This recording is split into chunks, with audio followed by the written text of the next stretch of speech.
Zee 24 तास एक पाऊल पुढे। ऑस्ट्रेलिया विरुद्ध टेस्ट सिरीजपूर्वी धोनीच्या नेतृत्वावर अनेकांनी प्रश्नचिन्ह निर्माण केलं होतं। शिवाय अनेकांनी तर त्याला टेस्ट टीममधूनही बाहेर बसवा अशी मागणी केली होती। धोनीने या सर्व प्रश्नांना सडेतोड उत्तर मैदानातल्या आपल्या कामगिरीने दिलंय। त्याने केवळ नेतृत्वातच कमाल दाखवली नाही तर बॅटिंगच्या जोरावर कांगारूंना नामोहरम देखील केलंय। Swan didn't get one yesterday, but he's got one. Dhoni की तो वहां पे जगह नहीं बनती टीम के अंदर। They are better keeper batsmen than him in the country, but they're not getting opportunity because he's the captain.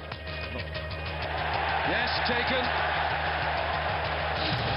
Mahendra Singh Dhoni said about that in the past. England विरुद्ध त्यांच्याच मायभूमीत white wash मिळाल्यानंतर धोनी ब्रिगेडला भारतातही taste series गमवावी लागली आणि taste चॅम्पियन्सचा तोरा मिरवणाऱ्या team इंडियाची राहिली सुरली इज्जतही धुळीस मिळाली। बेल पहुंच गए और एक बहुत बड़ी फतह इंग्लैंड की, बहुत अच्छा खेले और ये अहमदाबाद के बाद एक मात्र दबंग परतलाय। 10 रन मिल चुके हैं, तो यही सोच रहा होता कि चौके और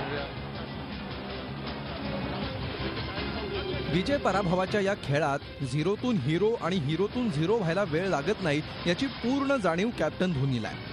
टीम इंडियाच्या जय पराजयाची ही दृश्य बराच काळ भारतीय फॅन्सच्या लक्षात राहणारी आहे। क्रिकेटचा दबंग धोनी रिटर्न्स। जे दिग्गज धोनीच्या कॅप्टनशिपवर प्रश्नचिन्ह निर्माण करत होते आता तेच धोनीची स्तुती करताना दिसतायत।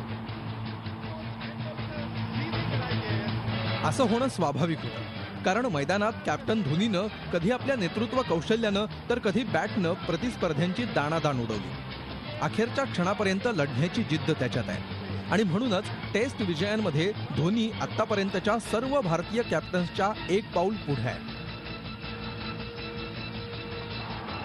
नेहमीप्रमाणे कॅप्टन धोनीनं ऑस्ट्रेलिया विरुद्ध मिळवलेल्या विजयाचं श्रेय टीम सहकाऱ्यांनाच दिलंय। यात तिळमात्र शंका नाही की मैदानात माही मॅजिक आपली कमाल दाखवत आहे। धोनीच्या जाळ्यात प्रतिस्पर्धी अडकायला लागले आणि टीम इंडिया पुन्हा विजयी ट्रॅकवर परतली आहे। धोनीची दबंगगिरी पाहता टीमच्या विजयाचा धडाका भविष्यातही कायम राहणार असंच दिसतंय। झी 24 ताससाठी ब्युरो रिपोर्ट, मुंबई। झी 24 तास एक पाऊल पुढे।